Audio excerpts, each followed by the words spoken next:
इतनी अटेम्प्ट करने के बाद भी मैं नीट का एग्ज़ाम पेपर क्यों क्लियर नहीं कर पाया। अगर आप इस वीडियो को लास्ट तक देख लोगे तो मैं दावा दे के बोल सकता हूँ, अगर आप नीट के लिए या डॉक्टर बनने के लिए सपना देख रहे हो ना कहीं ये आपको 110% मैंने 2016, 2017, 2018, 2019 चार बार मैंने एग्ज़ाम पेपर दिया है, लेकिन फिर भी मैं एंट्रेंस क्लियर नहीं कर पाया। मुझे इसका दुख तो है, लेकिन मैं नहीं चाहता आप भी ये गलती करो। इसलिए इस वीडियो को आपको रिक्वेस्ट है लास्ट तक देखना, नहीं तो बहुत पछताओगे बाद में। तो हेलो फ्रेंड्स, मेरा नाम है गौतम और आप सभी को स्वागत है मेरे यूट्यूब चैनल में, जहाँ पे होता है सिर्फ और सिर्फ टू द पॉइंट बातें और कुछ बकवास बातें नहीं। तो फ्रेंड्स, आज का वीडियो है मेरी ट्रू लाइफ स्टोरी के बात में कि मैंने कैसे 2016 से 2019 तक नीट के एग्ज़ाम पेपर के लिए बहुत ज़्यादा कोशिश की, फिर भी क्लियर नहीं कर पाया। और मेरा गलती क्या क्या थी मैं आपको एक एक पॉइंट बताऊंगा। मैंने नोट करके 8 पॉइंट लिख के लाया हूँ, क्योंकि मैं 4 साल ये गलती की, बहुत सारा पैसा उड़ाया, मेरे पापा का बहुत सारा पैसा खर्च किया, लेकिन फिर भी मेरा सिलेक्शन नहीं हुआ। क्यों नहीं हुआ अभी मैं बताता हूँ। प्रॉपर गाइडेंस जो पहला हमारा जो मिडिल क्लास फैमिली है ना, उनको पता नहीं, मैं आपको जो बताऊंगा ऑथेंटिक बातें बताऊंगा। हमें पता नहीं कि नीट क्या है, हम सिर्फ सोच लेते हैं कि हम डॉक्टर बनेंगे, ओके, लेकिन हम कभी नहीं सोचते कि नीट क्रैक करने के लिए या डॉक्टर बनने के लिए क्या क्या होना चाहिए, बैकग्राउंड मतलब क्या प्रिपरेशन स्किल होना चाहिए, ये सब हमें पता नहीं है, ओके। इसलिए हम यहाँ वहाँ भटक जाता है। उसके बाद भी बहुत सारा रुपए खर्चे करते हुए भी हम क्लियर नहीं कर पाते। ये जो मेरी पहली गलती है, प्रॉपर गाइडेंस। मुझे पता ही नहीं था सच में नीट क्या है। जो नीट CBSE बच्चे 12th पास आउट होने के बाद क्लियर कर लेते हैं, हम CHSE मीडियम या अलगा कोई भी मीडियम होना, उनमें क्या होता है कि 12th के जो फर्स्ट 11th में खूब घुमा जाता है, मतलब पढ़ाई का बात ही नहीं। और 12th में जो है वो सिर्फ और सिर्फ मार्क के बेसिस पढ़ाई करता है कि कैसे मैं 90% मार्क लेके आऊँ, ओके। यही सिस्टम मेरा भी था। 11th मतलब बर्बाद, पढ़ाई नहीं की। 12th जो है वो मतलब घुसा पिटा पढ़ाई किया, उसके साथ ही मेरा रिजल्ट मतलब आ गया, 70% आ गया। लेकिन बाद में मैं पछताया, बहुत ज़्यादा पछताया कि मैंने क्या कर दिया। तो अगर आप नीट के लिए प्रिपेयर हो रहे हो ना, तो ये गांठ मार के रख लो कि 11th में 60% आता है क्वेश्चन। नीट में अगर आप 100 क्वेश्चन धरोगे ना, मैं आपको आजिम करता हूँ, तो 60 क्वेश्चन 11th में आता है और 12th में 40 क्वेश्चन आता है। अगर आप सिर्फ और सिर्फ 11th अच्छे से पढ़ लोगे ना, तो मैं लिख के दे सकता हूँ आप नीट 110% क्लियर कर सकते हो।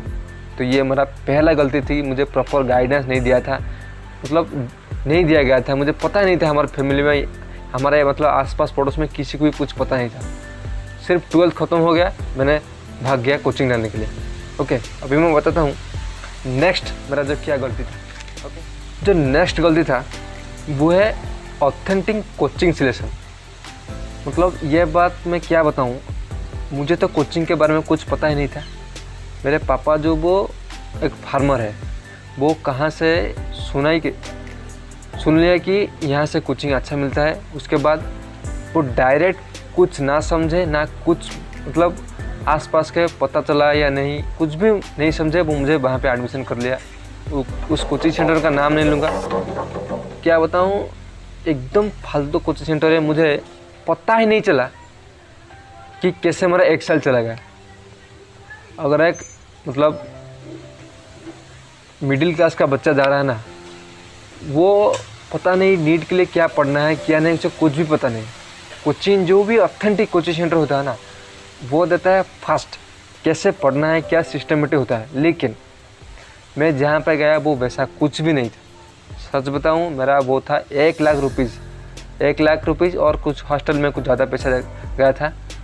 मतलब इसी तरह इतना पैसा बर्बाद हो गया, लेकिन मुझे 1 साल तक पता ही नहीं चला कि मैं क्या पढ़ रहा हूँ। सच बताऊँ, नीट भी एग्ज़ाम भी दे दिया, मुझे अंदर से कोई आवाज़ नहीं आ रहा था कि मैं क्लियर किया, मुझे पता ही नहीं चला कि मैं नीट एग्ज़ाम दे रहा हूँ। सच बताऊँ, इतना फालतू कोचिंग सेंटर है। इसलिए आप जब भी कोचिंग सेंटर चूज करो ना, प्लीज़ आपको हाथ जोड़ कर रिक्वेस्ट है, अच्छे से उस कोचिंग सेंटर के बारे में जानो। जानने के बाद ही और उसमें जो भी अनसक्सेसफुल लोग हैं, मतलब अगर 10 बंदों ने एग्ज़ाम दिया है उस कोचिंग सेंटर पे, कितने लोग फेल हुए हैं, फेल होने के बाद उनका एक्सपीरियंस क्या है, क्यों वो फेल है, उनसे मतलब जो भी उस कोचिंग सेंटर में फेल हुआ है उनसे समझो कि उस कोचिंग सेंटर में कैसे क्या पढ़ा जाता है। अगर आप जो भी क्वालिफाइड है उनसे पूछोगे तो आप कभी भी समझ नहीं पाओगे इस कोचिंग सेंटर अच्छा है या नहीं। इसलिए प्लीज़ आपकी रिक्वेस्ट है, जो भी कोचिंग सेंटर जाओ उसमें जो फेलियर बंदा है उसे लाओ। अरे भाई या बहन, मुझे बताओ कि कोचिंग सेंटर में क्या प्रॉब्लम है, क्या क्या मुझे यहाँ से पढ़ना चाहिए या नहीं। वो आपको ऑथेंटिक बातें बताइए, मैं आपको लिख के दे सकता हूँ। और एक बात, कोचिंग सेंटर में जो भी ब्लैंक पेपर दिखाता है ना, मतलब फ़ोटोज़ लगाता है वो नीट क्वालिफाई, नीट सक्सेसफुल, ये आपको बता दूँ 100 से 80% फेक होता है। वो कहाँ से जो भी क्वालिफाइड बच्चे हैं उनका फ़ोटो ले आता है, लेके आने के बाद ही उनका नीचे लिख देता है कि ये क्वालिफाइड है हमारे कोचिंग सेंटर पे। इसलिए आपको कोचिंग सेंटर के ऊपर भरोसा नहीं करते हुए जो भी बंदा वहाँ पे पढ़ा है और फेलियर हुआ है उसे समझे के बाद ही कोचिंग सेंटर में ज्वाइन करना। नहीं तो मेरे तरह 100 कोचिंग सेंटर घूमोगे लेकिन आप कभी भी क्वालिफाई नहीं हो पाओगे, मैं आपको दावा दे के बोल सकता हूँ। ओके फ्रेंड्स, अब जो नेक्स्ट है कि बुक सिलेक्शन। अगर सच बात बताऊँ कि जब मैं नीट के लिए गया मुझे पता ही नहीं था कौन सा बुक पढ़ना है। एनसीईआरटी की बुक भी मुझे पता नहीं था कि एनसीईआरटी बुक क्या है, मुझे सच बताऊँ पता ही नहीं था। मैंने बुक पढ़ने के लिए, मतलब कौन सा बुक पढ़ूँ, कौन से बुक पढ़ने में सक्सेस हो जाऊँ, उसे ढूंढने में मुझे लग गया 5-6 महीने लग गया। इसीलिए मैं सक्सेस नहीं हो पाया। अगर बताऊँ नीट के लिए तो कौन सी बुक बेस्ट है, एनसीईआरटी बुक है। लेकिन हम क्या करते हैं, ट्रूमैन्स बुक लेके पढ़ाई करते हैं। तो कैसे होगा बताओ, जो क्वेश्चन आता है उससे रिलेटेड सिलेबस पढ़ना है या नहीं। तो बुक सिलेक्शन इतना ज़्यादा है, मतलब इम्पोर्टेंट है, क्या बताऊँ। अगर आप सच में क्लियर करना चाहते हो ना, बुक सिलेक्शन अच्छे से ध्यान देंगे, 5 दिन 10 दिन 15 दिन लो, लेकिन सिलेक्शन करो। अच्छे अच्छे टीचर, अच्छे अच्छे क्वालिफाइड और अच्छे अच्छे जो फेल्यूर है उनसे पूछो कि ये बुक अच्छा या नहीं। अगर वो बताएंगे तो उसी बुक को आँख बांध कर उस बुक को पढ़ो, आप 110% सक्सेस हो जाएंगे। लेकिन मैंने गलती यही की थी, मुझे बुक भी नहीं पता चला कि कौन सा बुक मुझे पढ़ना है, कौन सा बुक नहीं पढ़ना है। भाई सच बताऊँ, मैं झूठ नहीं बोल रहा हूँ, मैं ये गलती की है 4 साल में। आपको बुक सिलेक्शन करना है, यही बुक पढ़ना है, मतलब 2 बुक पढ़ना है तो 2 बुक अच्छे से पढ़ना है। 2 बुक से 6 बुक पढ़ोगे तो कभी भी सक्सेसफुल नहीं हो पाओगे। 2 बुक तो 2 ही बुक पढ़ना है, आप 110% सक्सेस हो जाएगा। ओके, अब जो नेक्स्ट है multiple coaching selection. Multiple coaching selection क्या है अभी बताता हूँ, सुनो। मैंने यही गलती की, मैंने पहला साल जहाँ पे कोचिंग किया था ना, उसके बाद मैं चला आया दूसरे कोचिंग सेंटर में कोचिंग लेने के लिए कि मुझे यहीं पे कोचिंग करना है। अभी ये मुझे अच्छा नहीं लगा। ये बात मैंने इतना बड़ी गलती की। आपको पहले चूज़ करना है, यही कोचिंग सेंटर पढ़ना है जो कि सबसे बेस्ट है। आग बूझ के उसी पे ट्रस्ट करना है और वो जो भी बताएंगे उसी बुक को बार बार रिवीजन करना है। अगर फर्स्ट अटेम्प्ट में नीट नहीं हुआ तो सेकंड अटेम्प्ट में कोचिंग जाने की ज़रूरत नहीं है, वही टीचर के साथ रहना है और प्रॉपर गाइडेंस लेने के बाद रिवीजन करना है। लेकिन हम क्या करते हैं, एक कोचिंग सेंटर में नहीं हुआ तो दूसरे भागते, दूसरे कोचिंग सेंटर में नहीं हुआ तो तीसरे भागते। इसी गलती के कारण मेरा वो 4 साल मेरा बर्बाद हो गया।